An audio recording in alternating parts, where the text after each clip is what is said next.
Hola, ¿qué tal? Bienvenidos todos a este nuevo videoclase de nuestra materia Geografía. Estamos todavía continuando el bloque 6, más bien estamos ya finalizando el bloque 6 con este video. Y bueno, como ustedes recordarán, este bloque se llamó Importancia de las regiones y recursos naturales. Mi nombre es Selma Plata y espero que este video sea de mucha utilidad para todos ustedes. Muy bien, entonces vamos a comenzar retomando lo que estuvimos viendo en el video anterior. Ya ven que quedó pendiente este tema de las regiones naturales de la República Mexicana. Por eso propiamente vamos a comenzar con este tema, el cual se denomina características físicas y recursos naturales de algunas regiones naturales de la República Mexicana. Ok, entonces ahora les voy a presentar a continuación un breve estudio de las características físicas y los recursos naturales de las 4 regiones naturales de la República Mexicana. ¿Sí? ¿Cuáles son? Tenemos primeramente el Istmo de Tehuantepec, ubicado de este lado, ¿sí? Entidades que se ubican: Veracruz. Posteriormente tenemos la región lagunera, que se ubica en esta parte norte de nuestro país, que ubica las entidades de Coahuila y Durango. Pasamos después al Valle de México, que ubica las entidades de Distrito Federal, México e Hidalgo, así como la Sierra Nevada, que se ubica muy cerca del Valle de México, se podría decir que prácticamente por la misma zona, y abarca las entidades de México, Morelos, Puebla y Tlaxcala. Ok, entonces en el siguiente video, más adelante iremos viendo las características climáticas de cada una de estas regiones, las características de relieve, sus características de suelo, la hidrografía, la flora y la fauna que predominan. Y también estaremos viendo un poco acerca de las actividades productivas a las que se dedican los habitantes de esta zona. Sí, seguramente al final del video vamos a tener un panorama más amplio de esta información y podremos comprender de una manera más concreta la grande variedad la variedad geográfica de nuestra República Mexicana. Entonces vamos a comenzar a hablar acerca del Istmo de Tehuantepec. Ok, entonces el Istmo de Tehuantepec, nos dice la definición, es la parte más estrecha. ¿A qué se refiere con la parte más estrecha? A esta parte que vemos aquí, que es la parte más delgada de nuestra República Mexicana. Políticamente hablando, comprende 2 estados en su totalidad, Chiapas y Tabasco, y 2 en parte, Oaxaca y Veracruz. Por lo tanto, bueno, solamente de la porción veracruzana hablaremos en este subtema y más adelante se van a dar cuenta por qué nos enfocaremos más en la parte veracruzana. Ok, pasemos entonces a lo siguiente. La porción ístmica veracruzana es la región natural ubicada más al sur y al este del estado de Veracruz. Está centrada en torno al río Coatzacoalcos y bueno, cabe mencionar que el río Coatzacoalcos es uno de los ríos más caudalosos de la República Mexicana y solamente es superado en volumen de agua por los ríos Usumancita y Papaloapan. El río Coatzacoalcos es también muy importante porque en esta zona se maneja mucho el comercio y tiene una actividad económica bastante activa, de ahí su importancia. Hablemos ahora un poquito de las características físicas o naturales del Istmo de Tehuantepec. Se establece en cuanto al relieve del suelo que el Istmo es una llanura aluvial casi totalmente plana, ¿ok? Muy bien, se eleva gradualmente hasta alcanzar una altitud máxima de 1450 metros. Hacia el noreste, el terreno se eleva gradualmente hacia la región de los Tuxtlas.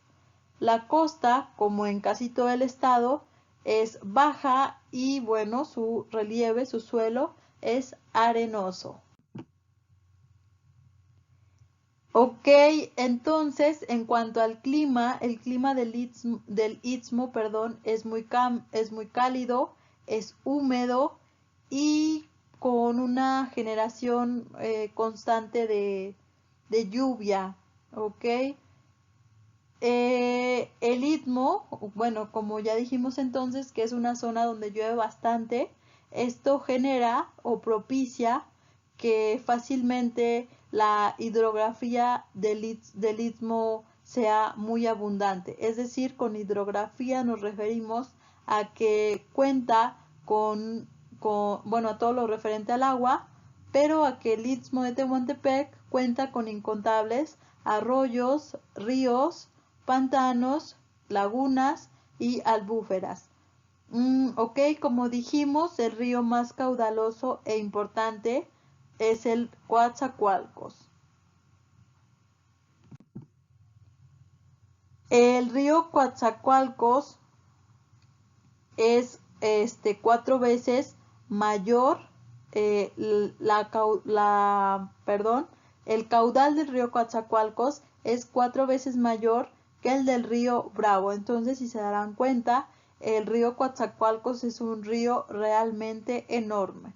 Por lo tanto, es el tercer río más grande de nuestra República Mexicana.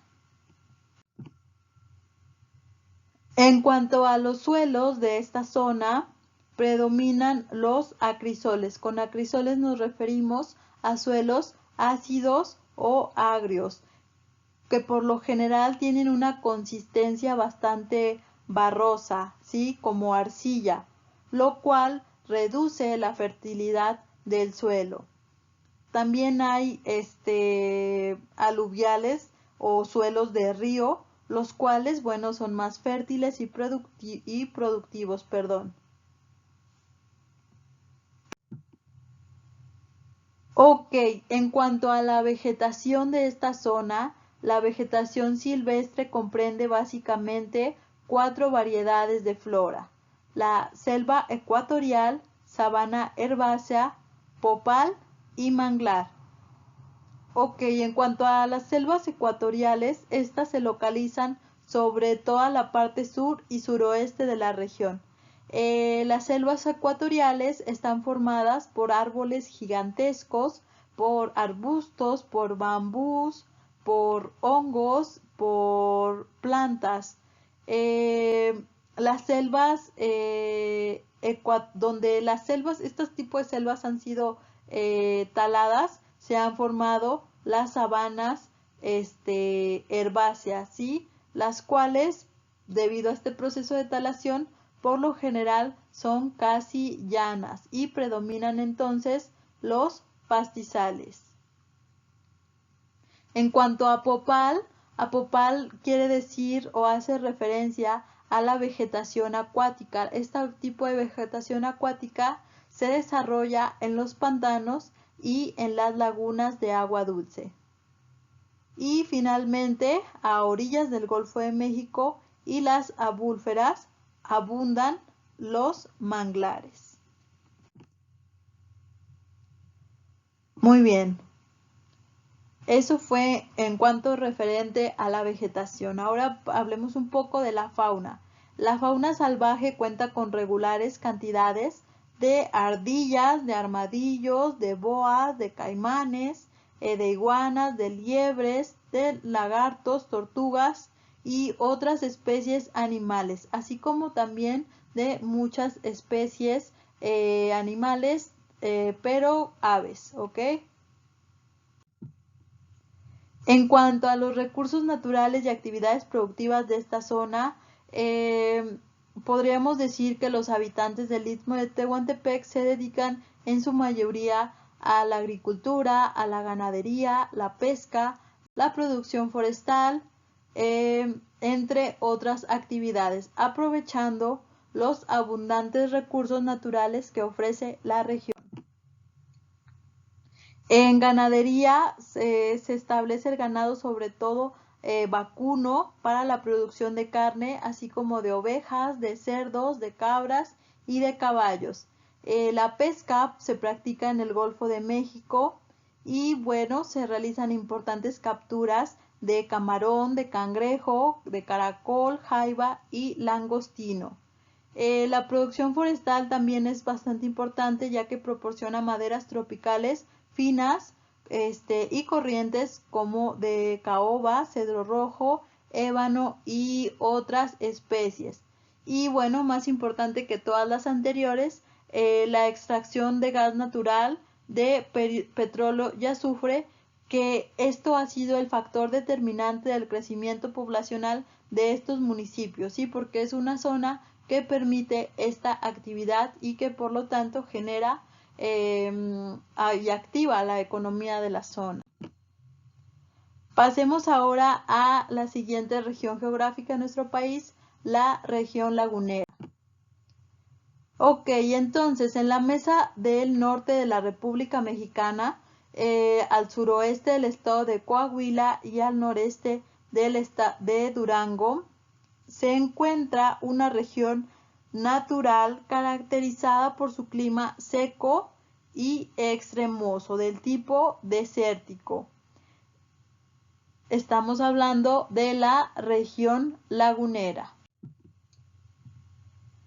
La laguna o región lagunera a la cual nos estamos refiriendo es una de las regiones naturales más densamente pobladas de la República Mexicana, ¿sí? Con una población que está por arriba de 1 millón de habitantes. Y bueno, ustedes se preguntarán cómo es posible que un área tan desértica con un clima tan extremoso y tan escasas cantidad de lluvias, cómo es que pueden vivir tantas personas. Es importante mencionar que la laguna es una de las regiones naturales de México más desarrolladas económicamente, con una abundante producción agrícola, ganadera, pesquera e industrial. En cuanto a las características físicas o naturales de esta región, vamos a mencionar las siguientes. Por lo que respecta al relieve del suelo, en su mayoría la región lagunera es plana o de suave pendiente, es decir, de suaves subidas, con algunas serranías, con algunas zonas montañosas de poca altitud. En cuanto la explicación más bien del desarrollo demográfico y económico de esta región se debe a los grandes volúmenes de agua que le aportan los ríos Nazas y Aguanamal, que permiten la irrigación de casi 200,000 hectáreas, lo cual ha facilitado el desarrollo de la agricultura y la ganadería intensiva.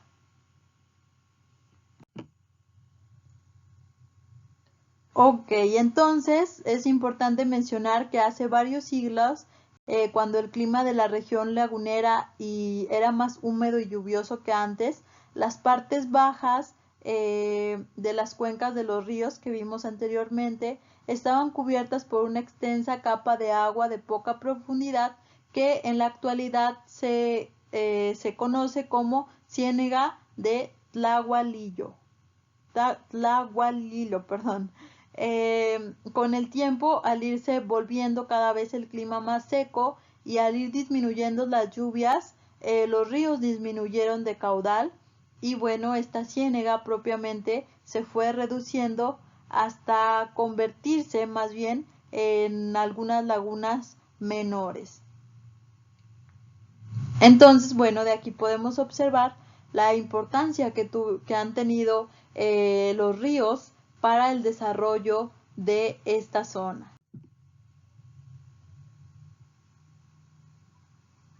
Ok, la laguna tiene una extensión de 4.788.760 hectáreas que representan el 2.44% del país, por lo que lo que respecta a sus usos potenciales, se distribuye de la siguiente forma. Las actividades económicas más desarrolladas en la laguna son la agricultura, ok, la agricultura de riego, la cual proporciona aceitunas, algodón, alfalfa, entre otros. Estos productos que aquí se obtienen, que aquí se cultivan, además de ser consumidos en la región, son enviados en grandes cantidades al resto del país e incluso exportados al extranjero. De la misma forma, entre las industrias, mmm, bueno, más bien, antes de pasar a esa parte, es importante decir que con el desarrollo demográfico y agropecuario de esta zona, se han incrementado notablemente las industrias, por lo tanto, se ha dado margen a desarrollar otro tipo de industrias alimenticias, por ejemplo, las fábricas de aceites y grasas o algunas otras industrias establecidas como las plantas deshidratadoras de alfalfa, fábricas de cemento, jabones, cerveza, etcétera. En resumen, podemos concluir que la laguna es un magnífico ejemplo de cómo el hombre puede transformar un medio geográfico poco fértil, muy hostil, y hacerlo adecuado para su desarrollo. La naturaleza, de cierta forma, ha participado mucho en este progreso, suministrando, como ustedes pudieron observar, este líquido vital, el agua, y bueno, y su tipo de suelo, lo cual gracias a la lluvia y el tipo de suelo se permitió se generó más bien esta productividad tan intensiva que pudimos de la que estuvimos hablando.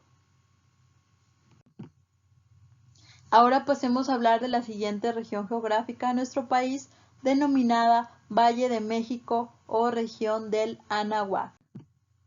El Valle de México es una de las regiones naturales mejor caracterizadas de la República Mexicana.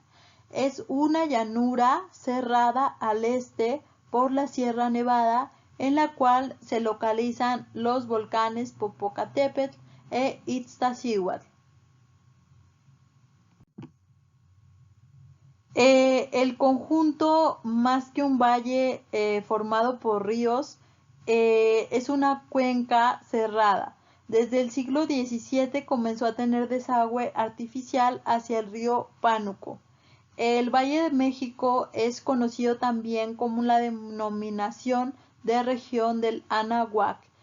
Anahuac significa pie del agua, ¿sí? O junto al agua, en referencia a que las primeras poblaciones prehispánicas se asentaron precisamente al pie de los lagos. El Valle de México tiene una importancia histórica, política, cultural, religiosa y económica, ya que después de una largo tiempo se fue desarrollando y creciendo hasta lo que se conoce en la actualidad. Bueno, ahora pasemos entonces a las características físicas o naturales. En cuanto al relieve del suelo, el Valle de México es una superficie casi totalmente llana, solo parcialmente interrumpida por algunas lomas y algunos cerros aislados de poca elevación.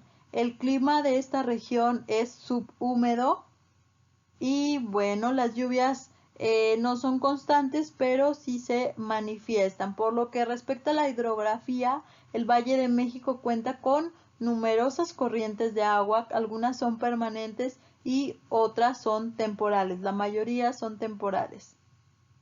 Los suelos predominantes en la región son los chernozem, que son negros, y los chetnot, que son castaños, ambos con un gran contenido de calcio. Ok, entonces los suelos del Anahuac son de cierta forma fértiles y productivos, por lo cual se prestan muy bien para la práctica de la agricultura y de la ganadería. Ok, entonces, como anteriormente dijimos, el Valle de México es la región natural más intensamente humanizada del país. En nuestros días cuenta con una población aproximada de 20 millones de habitantes. ¿Sí? Ok, cuenta además con con la mayor estructura productiva del país, particularmente en los aspectos industrial y comercial, así como en los ramos de tipo artístico, intelectual y sanitario. Entonces, de forma general, se puede decir que el Valle, y particularmente la Ciudad de México, es el eje, es el centro en torno del cual giran las actividades políticas, sociales, económicas e intelectuales de nuestro país. Ok, pasemos ahora a la Sierra Nevada, ¿sí? Y bueno, la Sierra Nevada es otra región geográfica de nuestro país. Los españoles dieron de nombre el Sierra de Nevada a esta montaña que limita por el este al Valle de México y lo separa del estado de Puebla.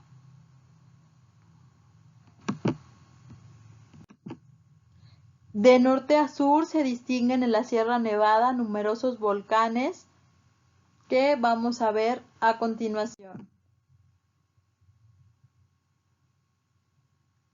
Ok, entonces por su altitud y la diferenciación entre sus relieves, la Sierra Nevada ha sido siempre un obstáculo difícil de superar para las comunicaciones terrestres entre los valles de México y Puebla.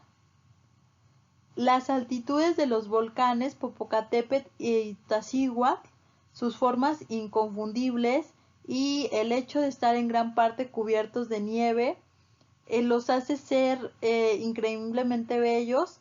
Y bueno, a sus pies, a sus faldas, se encuentran numerosas erupciones registradas desde un tiempo muy antiguo.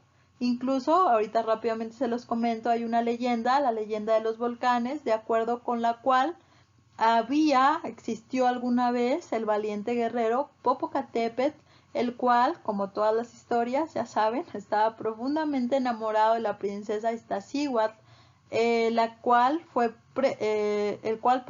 presa de un profundo dolor cuando Popocatépetl, al regresar de una expedición militar, la encontró muerta. ¿Por qué? Bueno, porque a Iztaccíhuatl se había suicidado. Entonces, bueno, los dioses compadecidos de su desgracia los convirtieron en volcanes y los cubrieron de nieve que nunca se derretiría. Ok, dejando de lado las leyendas, pasemos ahora a las características físicas o naturales de la zona. Entonces, bueno, como su nombre lo indica, el relieve, del suelo de la Sierra Nevada es muy, muy montañoso. Ok, el clima de la Sierra Nevada, al igual que el relieve del suelo, es bastante variado.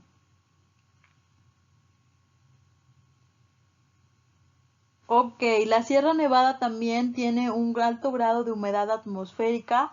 Las lluvias se presentan sobre todo en verano y parte de otoño. En otoño y en invierno se registran heladas y nevadas, fenómenos de los cuales ya hemos estado hablando también.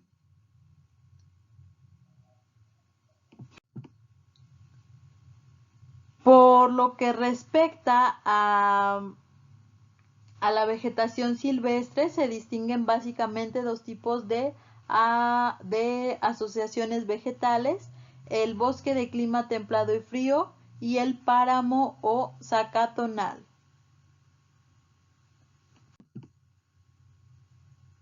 Y bueno, por lo que respecta en el aspecto humano, los pocos habitantes de las estribaciones montañosas viven en cabañas aisladas o reunidos en pequeños centros de población. Sus principales actividades son el corte de madera, la agricultura, la ganadería, la fabricación de objetos de artesanía y la prestación de diversos servicios a los excursionistas y alpinistas, ¿sí? Entonces, como ustedes pudieron observar, a pesar de que están muy cercanos el Valle de México y la Sierra Nevada, existe una gran diferenciación entre cada uno de ellos. El Valle de México está más desarrollado, más industrializado, con una cantidad de habitantes muy alta, y la Sierra Nevada se encuentra todavía de cierta forma protegida. Incluso hay una zona protegida. El presidente Lázaro Cárdenas en el año de 1935 dispuso la creación del Parque Nacional Popocatépetl-Iztaccíhuatl para preservar estas áreas, para preservar estas zonas. Entonces, bueno, de forma muy rápida estuvimos hablando de las regiones geográficas de nuestro país. Espero que este video les sea de utilidad y los invito a que continúen investigando acerca de estos temas, y sobre todo les agradezco mucho el tiempo que ustedes dedican para ver los videos y para realizar las tareas que están pendientes. Muchas gracias.